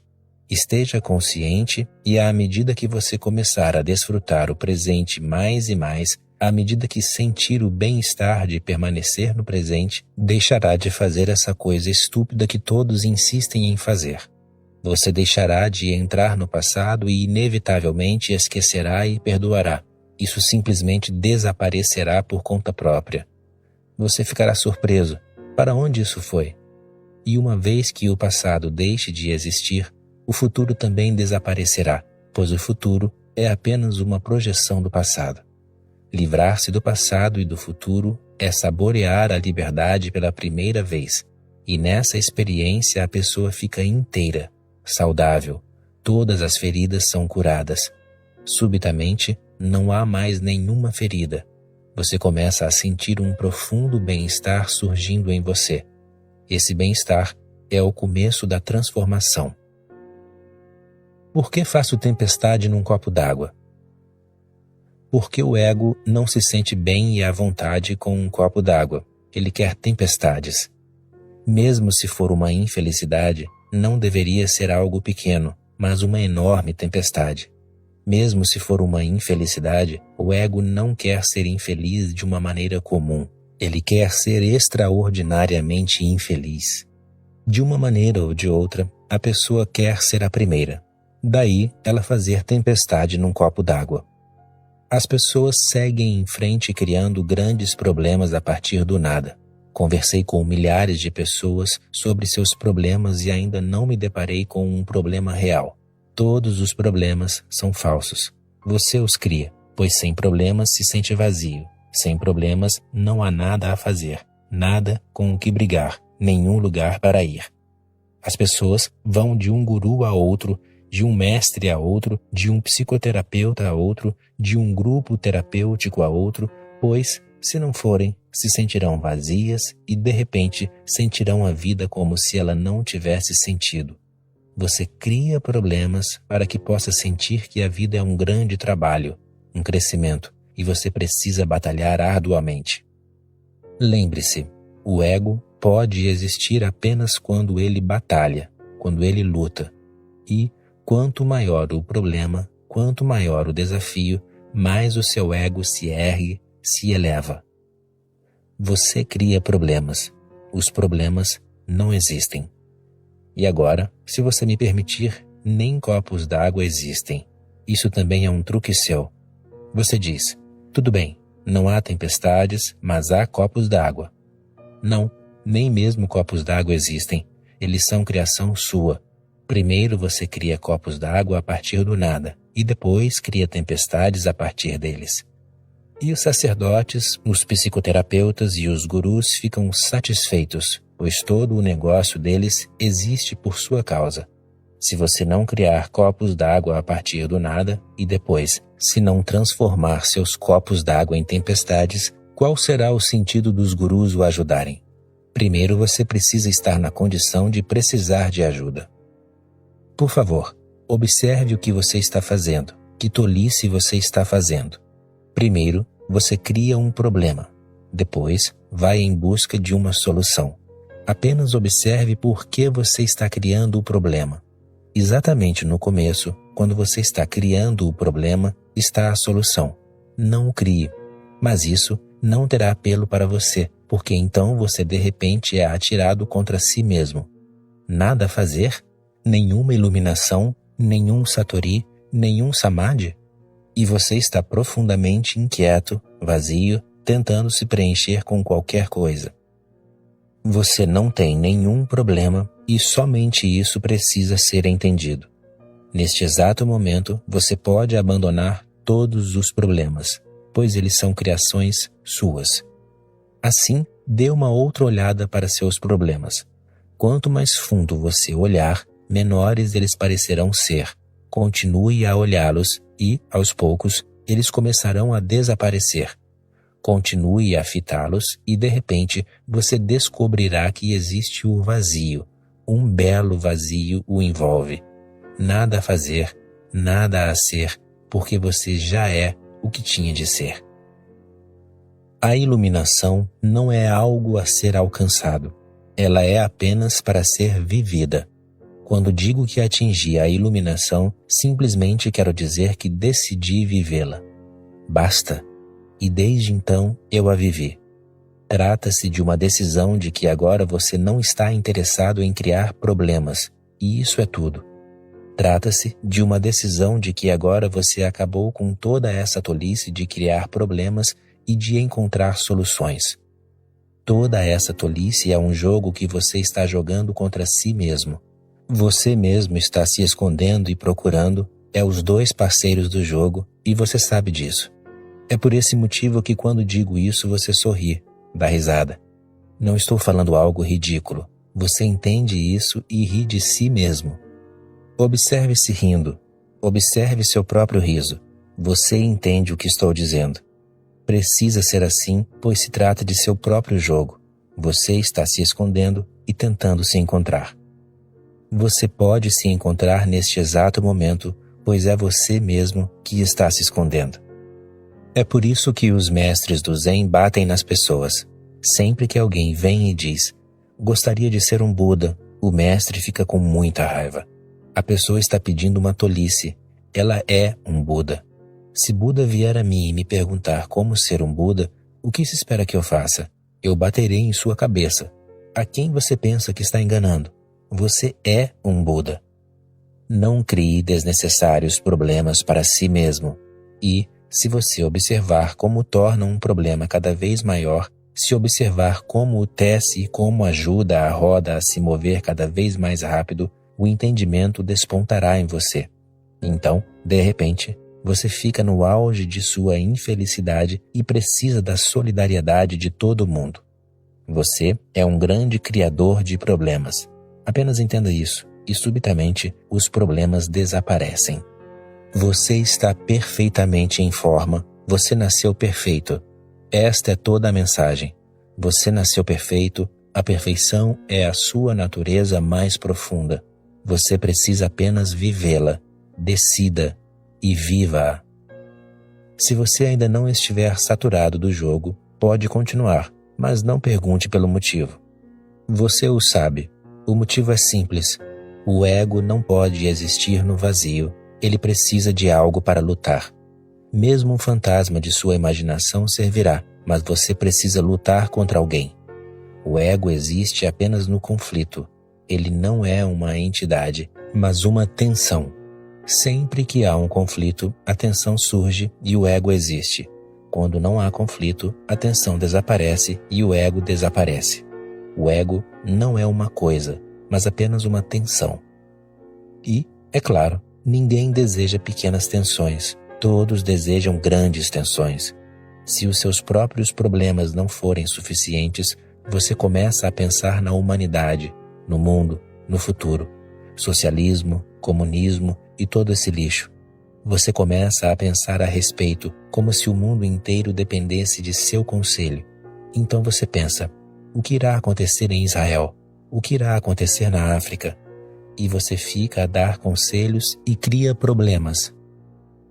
Quando há alguma guerra acontecendo, as pessoas ficam muito excitadas e não conseguem dormir. Elas ficam muito excitadas. Sua própria vida é tão banal que elas terão de obter extraordinariedade de alguma outra fonte. A nação está em dificuldade, e então elas ficam identificadas com ela. A cultura está em dificuldade. A sociedade está em dificuldade. Agora, existem grandes problemas e você fica identificado com eles. Você é hindu, e a cultura hindu está em dificuldade. Você é cristão, e a igreja está em dificuldade. O mundo inteiro está em perigo e você se engrandece com isso. O ego precisa de alguns problemas. Se você entender esse ponto, no próprio entendimento as tempestades se tornam novamente copos d'água e depois os copos d'água também desaparecem. Subitamente há o vazio, puro vazio em toda a volta. Iluminação é isto, um profundo entendimento de que não existem problemas. Então, sem nenhum problema a ser resolvido, o que você fará? Imediatamente você começa a viver. Você comerá, dormirá, amará, terá um bate-papo, cantará, dançará. O que mais há de fazer? Você se tornou um Deus, começou a viver. Se houver algum Deus, uma coisa é certa, ele não tem nenhum problema. Isso é certo. Então, o que ele fica fazendo com todo o seu tempo? Nenhum problema, nenhum psiquiatra a consultar, nenhum guru para ir e se render. O que Deus fica fazendo? O que ele faria? Ele deve estar enlouquecendo, deve estar entrando em parafuso. Não, ele está vivendo. Sua vida está totalmente repleta de vida. Ele está comendo, dormindo, dançando, tendo um caso de amor, mas sem nenhum problema. Comece a viver este momento e perceberá que quanto mais você vive, menos problemas existem, porque agora que o seu vazio está florescendo e vivendo, não há necessidade. Quando você não vive, a mesma energia fica amarga, a mesma energia que teria se tornado uma flor fica estagnada e, ao não ter permissão para desabrochar, ela se torna um espinho no coração. Trata-se da mesma energia. Force uma criança a ficar em um canto e lhe diga para ficar completamente imóvel, sem se mexer. Observe o que acontece. Há apenas alguns minutos ela estava perfeitamente à vontade, fluindo. Agora a sua face está vermelha, pois ela precisa se forçar, se segurar. Todo o seu corpo fica rígido. Ela fica inquieta e tem vontade de saltar sobre si mesma. Você forçou a energia a se aquietar. E agora ela não tem nenhum propósito, nenhum sentido, nenhum espaço para se mover, nenhum lugar para desabrochar e florescer. Ela está estagnada, congelada, rígida. A criança está sofrendo uma morte temporária. Se você não permitir que a criança corra novamente, que circule pelo jardim e brinque, ela começará a criar problemas. Ela fantasiará. Em sua mente, ela criará problemas e começará a lutar contra eles. Ela verá um grande cachorro e ficará com medo, ou verá um fantasma e terá de brigar e fugir dele. Agora, ela está criando problemas.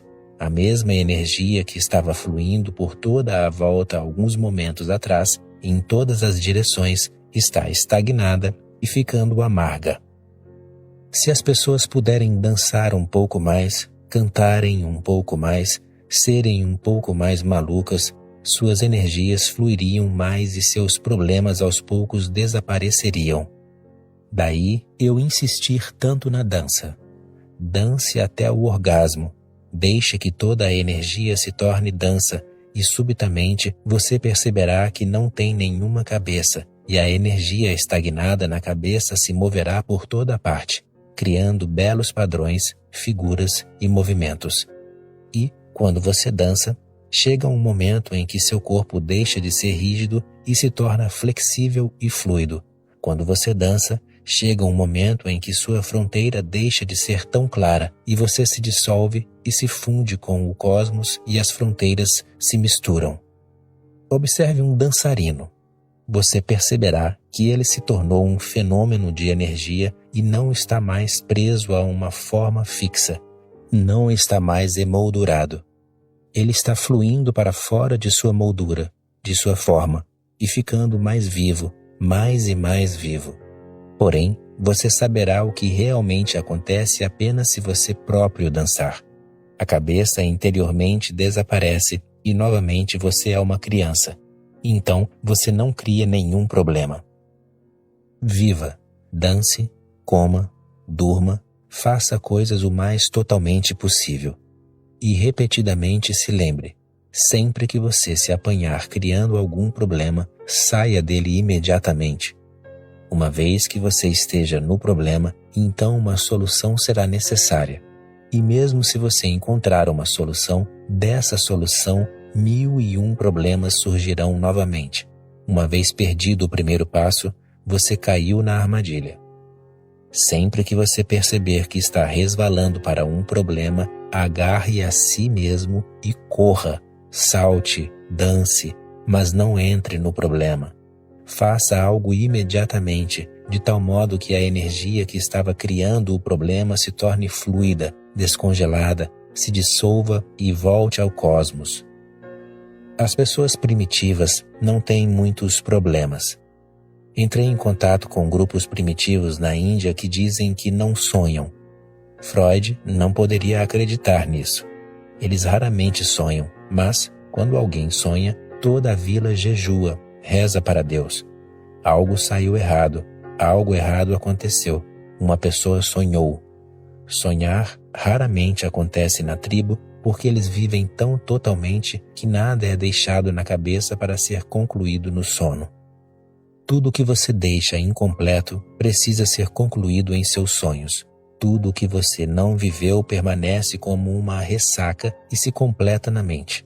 Sonho é isso.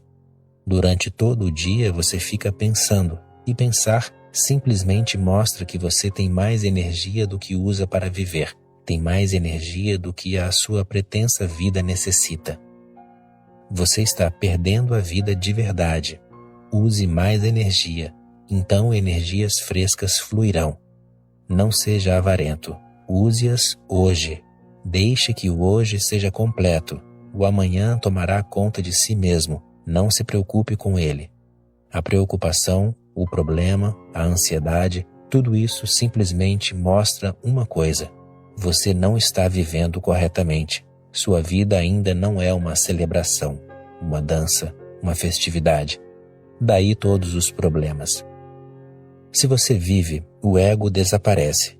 A vida não conhece nenhum ego. Ela conhece apenas o viver, viver e viver. A vida não conhece nenhum eu, nenhum centro. Ela não conhece a separação. Você inspira e a vida entra em você. Você expira e você entra na vida. Não há separação. Você come e árvores entram em você através das frutas. Então um dia você morre e é enterrado na terra. As árvores o absorvem e você se torna frutos.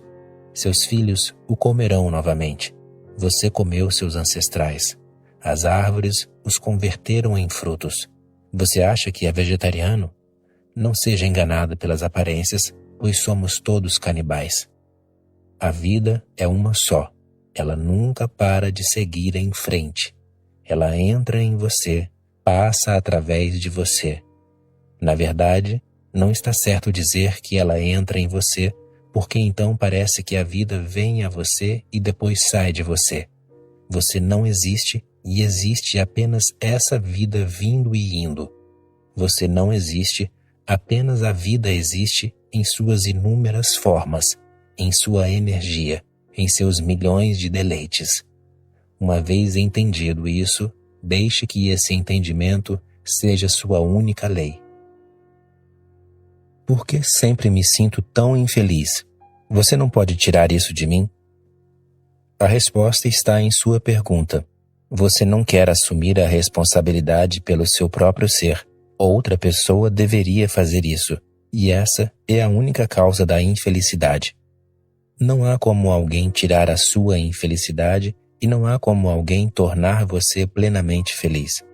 Mas, se você ficar consciente de que é responsável por ser infeliz ou bem-aventurado, que ninguém pode fazer nada, sua infelicidade é obra sua. Sua plenitude também será obra sua. Mas é difícil aceitar isso. A infelicidade é obra minha.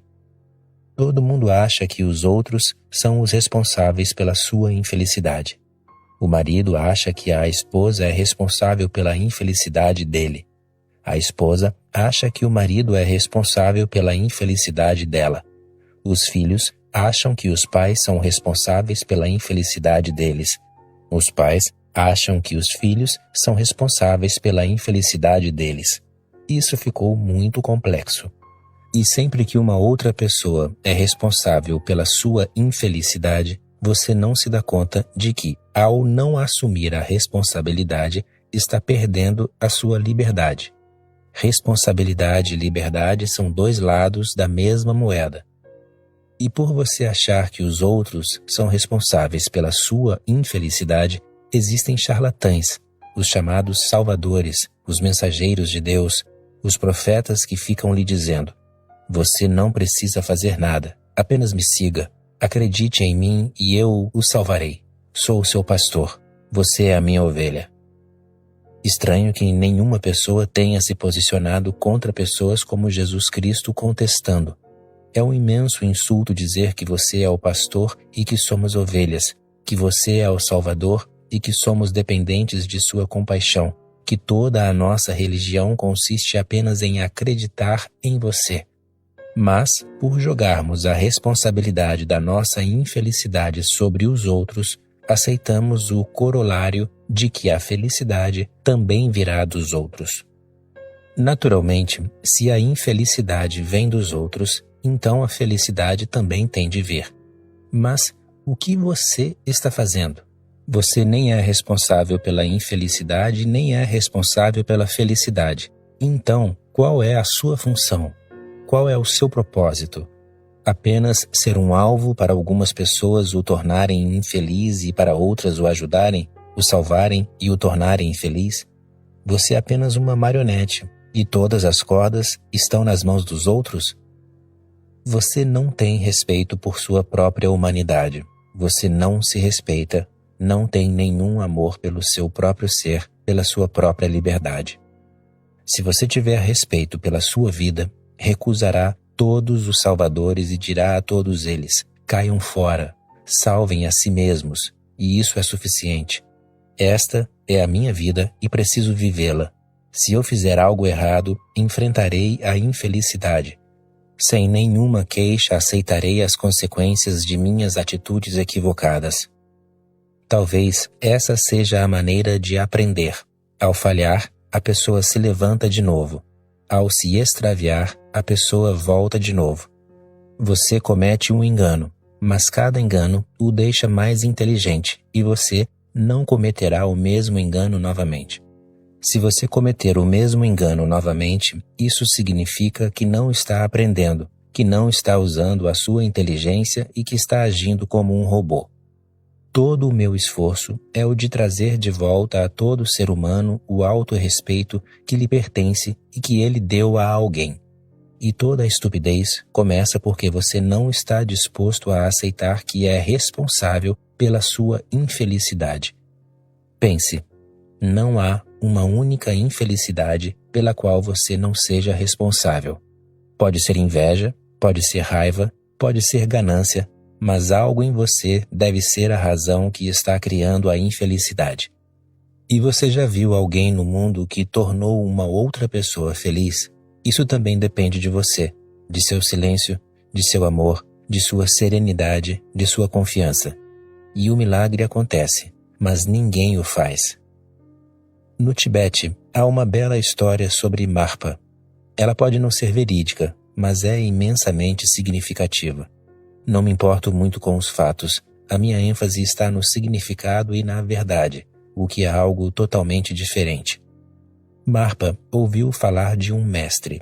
Ele estava buscando um mestre e foi até ele e se entregou, confiou totalmente. E ele perguntou ao mestre: "O que devo fazer agora?" O mestre respondeu: "Uma vez que tenha se entregado a mim, não se espera que você faça coisa alguma. Apenas acredite em mim. Meu nome é um mantra secreto para você. Sempre que você estiver em dificuldade, lembre-se de meu nome e tudo dará certo." Marpa tocou os pés do mestre e tentou imediatamente, pois era um homem muito simples. Ele caminhou sobre as águas do rio.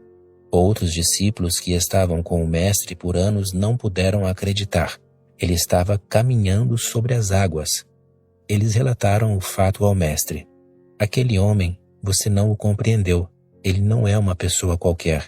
Ele está caminhando sobre as águas." O mestre disse: "O quê?" Eles correram para o rio e Marpa estava caminhando sobre as águas, cantando canções e dançando. Quando eles chegaram à margem do rio, o mestre perguntou: "Qual é o segredo disso?" Marpa respondeu: "Qual é o segredo? É o mesmo segredo que você me deu. Seu nome. Eu me lembro de você e digo: Mestre, permita-me caminhar sobre as águas." E acontece. O mestre não pôde acreditar que seu nome pudesse fazer aquilo, pois ele próprio não conseguia caminhar sobre as águas. Mas quem sabe? Ele nunca havia tentado, mas pensou que seria melhor checar mais algumas coisas antes de tentar. Então ele disse a Marpa: "Você pode saltar daquele penhasco?" Marpa respondeu: "Tudo o que o senhor disser." Ele subiu a montanha e saltou do penhasco, e todos eles estavam no vale, esperando e achando que apenas pedaços de Marpa sobrariam. Mesmo se pudessem encontrar pedaços, isso já seria um milagre, pois o penhasco era muito alto. Mas Marpa desceu sorrindo, sentado na postura de lótus. Ele aterrissou sob uma árvore no vale e se sentou lá. Todos eles o cercaram e olharam para ele, nem mesmo um arranhão. O mestre disse: "Isso é demais. Você usou o meu nome." Ele respondeu: "Foi o seu nome." O mestre exclamou: "Isso é suficiente. Agora eu vou tentar." E ao dar o primeiro passo na água, ele afundou. Marpa não pôde acreditar quando o mestre afundou. Os discípulos saltaram na água e deram um jeito de tirá-lo, pois ele estava quase morto. A água foi tirada de seus pulmões e ele acabou sobrevivendo. Marpa perguntou: "O que está acontecendo?" E o mestre respondeu: "Perdoe-me, não sou mestre, sou apenas um impostor." Mas Marpa indagou: "Se você é um impostor, então como seu nome funciona?" O impostor respondeu: "Não foi o meu nome que funcionou, mas a sua confiança. Não importa em quem você confia, é a confiança, o amor, a totalidade do ato. Eu não confio em mim mesmo, não confio em ninguém, pois engano todo mundo. Como posso confiar? E estou sempre com medo de ser trapaceado pelos outros, porque estou trapaceando. A confiança é impossível para mim, mas você é uma pessoa inocente e confiou em mim. É por causa de sua confiança que os milagres aconteceram." Não importa se a história é ou não verdadeira. Uma coisa é certa: sua infelicidade é causada pelos seus enganos e sua felicidade é causada pela sua confiança, pelo seu amor. Sua escravidão é a sua criação e sua liberdade é a sua declaração. Você me pergunta: por que sou infeliz? Você é infeliz porque não aceitou a responsabilidade por isso. Simplesmente perceba que infelicidade é essa. Descubra a causa e a encontrará dentro de si mesmo. Elimine a causa e a infelicidade desaparecerá. Mas as pessoas não querem eliminar a causa, elas querem eliminar a infelicidade. Isso é impossível, é absolutamente não científico. E então, você me pede para salvá-lo, para ajudá-lo. Não há necessidade de você se tornar um mendigo. Você não deve se tornar um mendigo. Você não é uma ovelha, mas um imperador.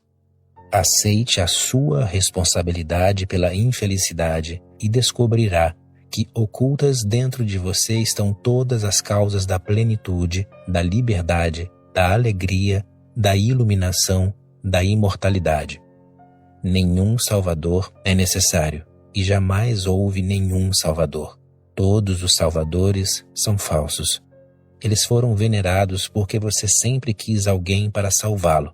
Eles sempre apareceram porque sempre foram requisitados, e sempre que há demanda, há oferta. Quando você depende dos outros, perde a sua alma. Você se esquece de que tem uma consciência tão universal quanto a de todo mundo, que você tem uma consciência tão vasta quanto a de qualquer Gautama Buda. Você apenas não está ciente dela, não a procurou. E você não a encontrou porque está olhando para os outros, alguém para salvá-lo, alguém para ajudá-lo. Você fica mendigando sem reconhecer que todo o reino é seu. Isso precisa ser entendido como um dos princípios mais básicos de autorrespeito, de liberdade e de responsabilidade. Por que as pessoas fingem ser o que não são? Qual é a psicologia por trás disso? Porque todos são condenados desde a infância. Tudo o que eles fazem por conta própria, com base no que gostam ou não gostam, não é aceitável. As pessoas, o grupo no qual a criança precisa crescer, tem suas próprias ideias e ideais. A criança precisa se ajustar a essas ideias e a esses ideais. Ela é impotente. Você já pensou sobre isso? A criança humana é o filhote mais impotente de todo o reino animal. Todos os outros animais podem sobreviver sem o apoio dos pais e do grupo, mas a criança humana não pode sobreviver. Ela morrerá imediatamente. Ela é a criatura mais impotente do mundo. É imensamente vulnerável e delicada. Naturalmente, aqueles que têm o poder são capazes de moldar a criança da maneira que quiserem. Assim, indo contra si mesmo, cada um se tornou o que é. Essa é a psicologia por trás do fato de que todos fingem ser o que não são. Todos estão em um estado esquizofrênico. Eles nunca tiveram permissão de serem eles mesmos e foram forçados a serem pessoas que sua natureza não aprecia. Dessa maneira, quando uma pessoa cresce e fica sobre as próprias pernas, começa a fingir muitas coisas que na realidade gostaria que fossem parte de seu ser. Mas, neste mundo insano, todos foram distraídos. Cada um foi transformado em uma outra pessoa. Ela não é aquilo e sabe disso. Todos sabem que foram forçados a ser um médico, a ser um engenheiro, a ser um político, a ser um criminoso, a ser um mendigo. Há todos os tipos de forças à volta. Em Bombaim, na Índia, há pessoas cujo negócio é roubar crianças e mutilá-las, cegá-las, aleijá-las e forçá-las a mendigar e a trazer à noite todo o dinheiro que conseguiram. Sim, elas recebem comida, recebem abrigo, mas são usadas como mercadorias e não são consideradas seres humanos. Esse é o extremo, mas o mesmo aconteceu com todos em uma proporção maior ou menor. Ninguém está à vontade consigo mesmo. Neste mundo, há apenas uma felicidade, e essa é ser você mesmo. E, porque ninguém é quem é de verdade, todos estão tentando de algum modo se esconder com máscaras, fingimentos e